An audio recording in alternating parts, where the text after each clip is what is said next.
Welcome back, everybody.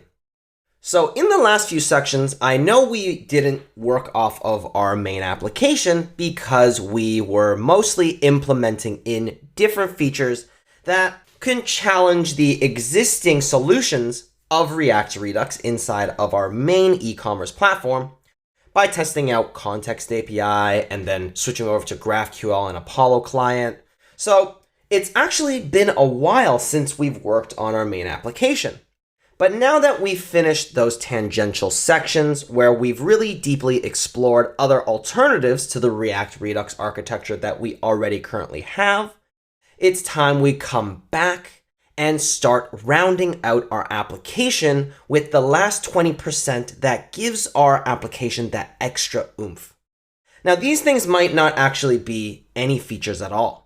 In fact, in the upcoming sections, we are going to round out your skill set as a web developer so that you understand that last kind of mysterious part of what it takes to build an application effectively and have it be performant. So one of the first things that I want to talk about is actually making our website mobile friendly. Now, currently our website is not mobile friendly. It is a little bit responsive, but it's not fully optimized for the mobile viewing experience. So what we're going to do is actually modify the CSS in our files so that they are more aligned with how we would want it to look on a mobile browser. And I'm going to show you that by using media queries.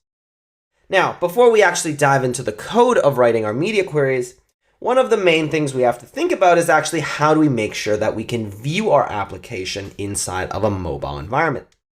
If you're rolling Chrome, it's actually extremely easy to do so. The Chrome browser allows us to just open up the DevTools and click this little tablet-looking icon inside at the top of that toolbar, which says Toggle Device Toolbar.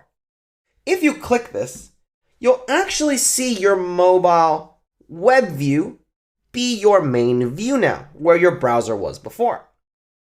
You can adjust the size of this, and in the top number here, you'll see the actual width and height of your new view. So this pretty much simulates a mobile view.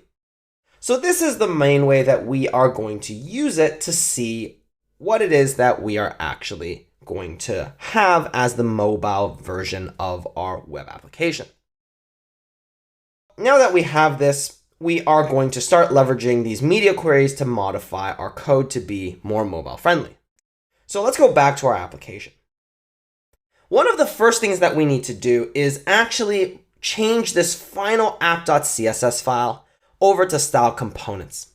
Now, the way that we imported the style sheet is perfectly fine, right? It's just one app.css style sheet that doesn't necessarily have to change when we moved over to CSS and JS. But for consistency's sake, we might as well do it. And it's really easy in order to implement global styles. All we have to do is use this new function called create global styles. So in order for us to do that, we're going to make a new folder that will hold the component that represents our global styles. So we'll write this new file and we'll call it global.styles.js. Now, inside of here, we are going to import in from the styled components library, this thing called create global style. So with this, we can actually create this new const called global style, which is equal to us using this create global style, and then we pass it our tilde version of our string, right? Because we want string interpolation. And now all we do is we just put all those styles that we had inside of our index.css inside of here. If we really wanted to, we could even do it with our index.css as well. But this is inside of our index.js and it's not 100% necessary, right? Let's just do it with our app.css. So once we've placed the new styles inside of this global style, we'll make sure to export this out. And all we need to do in order to bring it into our application is literally load it at the top level of our app. So what we'll do is we will go back to our app.js. We'll remove this import that we had before. And in its place, we will import in our global styles. So let's actually move this header up here. and say import global style from our new global styles file. And now it's literally just a component that we can put above the header like so. And this will apply those styles into our application. So if we go back to our application and we switch our view back, we'll see that our global style and our padding is still there. In fact, if we inspect this, we see we still have our padding. And our body still has the padding code that we had from our global style sheet. So it's really convenient to do it this way because now we are pretty consistent with the way that we're writing our code. In fact, now we can get rid of this app.css file because we don't need it anymore, and we can start leveraging these media queries. So the first thing I want to do is I want to reduce the padding on this mobile view of our application. So how do I do that? Well, I keep talking about media queries, so I'm going to show you what it actually looks like when we write them. You put the media query inside of the CSS selector that you want to modify. So if we have style components, we just make sure to put this media query inside of that style component as well. And the way that a media query looks is it takes the format of this @media. And here, what we'll say is screen and then inside of here, we put certain properties that tell it at what point do we want this style block to be applied. Now, here you can set things like min width and max width, or just one or the other. And all this is saying is pretty much, I only want you to render the CSS block here that we'll put inside of here. So wherever here it is, we'll say there's some CSS inside of here, right? We only want this to render based on the rules that we write inside of these brackets. So in my case, I'm going to say max width is 800 pixels. Meaning that anything below 800 and below, in terms of the width, will get these styles. Anything above 800 pixels will not get these styles.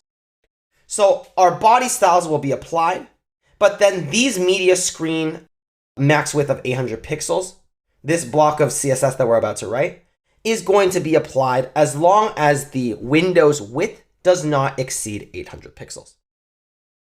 So here I want to set the padding to 10 pixels all around, instead of what we had before where our padding was 20 pixels top bottom, 40 pixels on the left and right.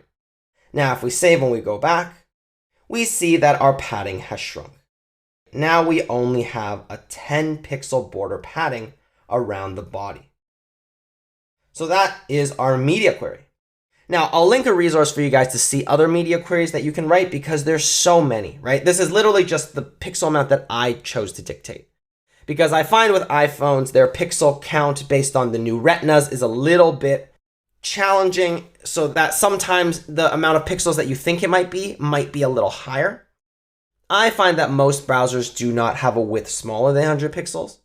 And if it's a tablet, it's perfectly fine if it responds the same way as we would see for a mobile device if it was inside of a portrait view. So I find 800 pixels to be one that I'm comfortable with. Of course, you can dictate and set them to whatever else you want. Resources that I've linked for you have multiple breakpoints that are also always changing as the technology for phones gets better, screen resolutions get larger. It's literally just completely dictated by whatever you and your team decide to do. I personally like this 800 pixel rule for my max width for a project like this, where mobile views are not biggest and most important thing to me. But I do want my screen to be responsive and I want my application to be responsive. And it's really just that simple. We have this media query for our mobile view of 800 pixels, right, or below. And then we just make sure to modify the padding or whatever other properties we want to set differently, or also add now, right, so that our screen responds the right way when it's in this mobile view. Now, I'm going to go around and modify a couple more components in the next lesson, but then I do want you guys to try it yourself and tinker around with it, because this is a great chance for you to kind of see and play around with some of the CSS so you can have it look a way that you want. In the end, it's really just a matter of taste with styling, but I'm going to show you what I'll do for some of these components that I think will end up looking nice. So you can either proceed yourself with trying to convert some of these styles yourself first. You can watch the next video and then do it after that. It's entirely up to you, but this section is purely on making our website responsive. So with that, I will see you in the next lesson.